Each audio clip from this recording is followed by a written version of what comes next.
자, 이제 두 번째 요절로 가겠습니다. 7장, 로마서 7장 9절부터 10절 두 절을 보겠습니다.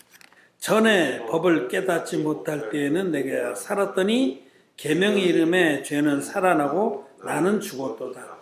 생명에 이르게 할 그 계명이 내게 도리어 사망에 이르게 하는 것이 되었도다.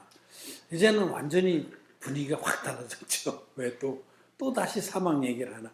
지금 아까 맨 처음에 초도에 말씀드린 것처럼 이 로마서 7장은 6절까지가 거듭나는 하나님의 도에 대한 말씀이고, 이 7절 이하는 예수 그리스도를 만나기 전에, 예수 그리스도의 그 진리의 복음을 은혜를 잊기 전에 우리의 실존과 율법 앞에 선 우리의 그 모습에 대해서 말씀. 그러니까 이거 거듭나기 전에 우리의 모습과 또 율법의 역할을 말합니다. 이 순서가 사실 바뀐 거예요. 이 밤에 대해서 얘기하는, 앞에는 낮에 대해서 말씀합니다. 우리가 진리의 복음을 만나기 전에는 이런 상태에 있었습니다. 율법이 우리를 사막에 이르게 했다라는 겁니다. 이 9절 10절 두 말씀은 우리를 사망에 이르게 하는 율법의 역할에 대해서 말씀합니다. 예수 그리스도의 진리의 복음을 만나기 전에는 율법은 우리를 사막에 이르게 합니다. 사망이 뭐예요? 지옥이죠, 지옥. 성경에서 말씀하는 사망은 둘째 사망입니다. 이 육신의 죽음은 그게 무슨 다 모든 사람이 똑같습니다. 육신의 죽음은 유력한 자도 무식한 자도 거룩한 자도 다 육신의 죽음은 다 일반이에요. 일반 똑같습니다.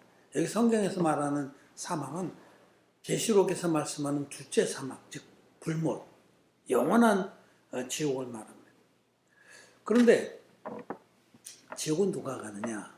죄인이 가죠. 죄의 삭은 사망이라. 그럼 죄는 누가 정하느냐고? 율법이 정하죠.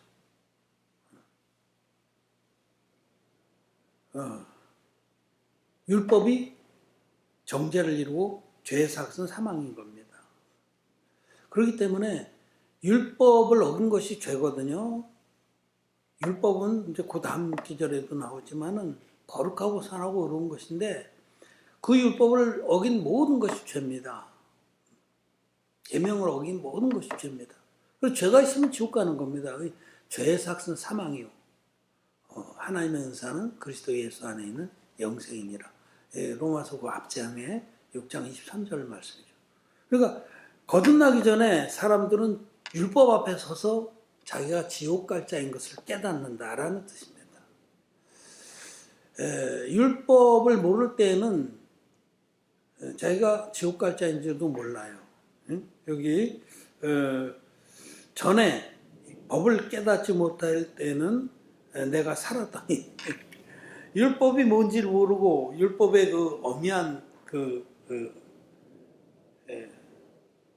절대적이고 엄미한 심판의 기능을 모를 때는 기고만장했죠. 근데 율법이 얼마나 엄미하고 또 철저하고 절대적인지를 깨닫고 나면 죽는 겁니다. 죽는 거예요.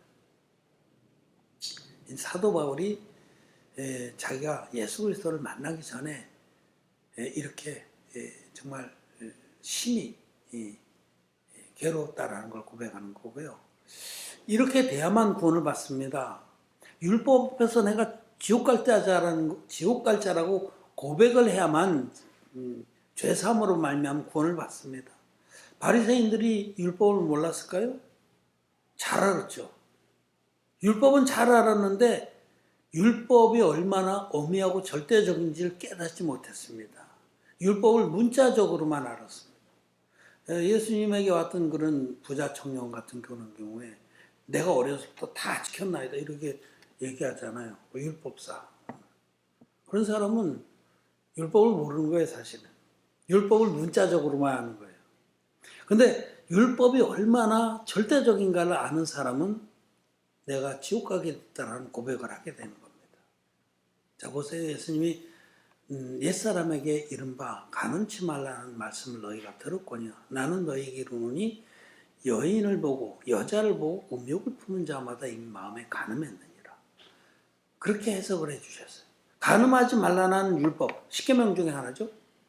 간음하지 말라는 그 계명이 하나님이 우리에게 요구하는 그 수준은 어떤 수준이냐면 여자를 보고 음욕을 품은 것도 이미 마음에 간음한 것이다라고 하나님은 정죄합니다. 율법을 정말 하나님이 요구하신 그 절대적인 수준으로 깨달은 자는 율법 앞에서 어떻게 돼요? 아, 내가 지옥 갈 자로구나. 그렇게 탄식하지 않겠습니까? 그것이 정상이에요. 그렇게 돼야만 하나님 앞에 항복을 하고 주여 나를 불쌍히 여겨주십시오. 나는 지옥 갈 자입니다. 그렇게 고백을 해서 예수 그리스도를 만나게 되는 겁니다. 그 부자 청년이 어떻게 됐어요? 부자 청년에게 율법을 정말 그 하나님 요구하신 수준으로 깨닫지 못하기 때문에 예수님이 참 기가 막혀서 자기가 다 지켰다 그러니까 예수님께서 잘했다. 그러나 한 가지 부족한 것이 있다. 가서 네 재산을 다 팔아서 가난한 자들에게 나눠주고 그리고 너는 와서 나를 따라. 그렇게 말씀하시죠? 그 청년이 율법을 다 합치면은 네 이웃을 네 몸같이 사랑하라 이렇게 말했습니다. 자기는 지켰다는 거예요. 그러면 자기는 이웃을 내 몸같이 사랑하는 자가 자기는 부자고 가난한 사람들 헐벗고 있겠어요? 그 말도 안 되는 얘기죠. 정말 네 이웃을 네 몸같이 사랑하는 그 말씀 앞에 정직하게 서본 사람은 자기는 지옥 갈 자라는 거 고백하는 겁니다. 저도 율법을 내가 꽤나 잘 지키는 줄 알았어요. 막 고아도 데려다가 양자 삼고 막 공동체 운동을 하고. 근데 율법을 잘 지키려고 몸부림치면 칠수록 더욱더 형편없는 나 자신을 발견하게 되는 겁니다. 그래서 나중에는 정말 탐식하면서 주여 나는 죄인 중에 괴수입니다. 나를 불쌍히 여겨주십시오. 사망에 이르게 됐다는 거죠.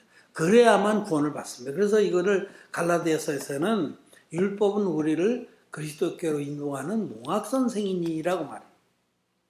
율법이 하는 역할은 뭐냐? 우리를 죄인 만들어서 예수님께로 인도해서 예수님의 은혜를 입어서 죄사함 받고 거듭나게 하는 그 역할을 한다.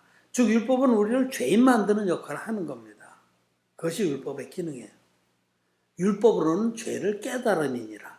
그래서 로마 3장 20절에 그렇게 말씀합니다. 율법으로 우리 죄를 깨닫는 거지 율법을 지키라고 준 것이 아닙니다. 지키려고 노력하는 것 자체는 가상하지만 우리는 지킬 수가 없습니다. 율법 앞에서 심히 죄인 되는 것이 하나님의 뜻이다.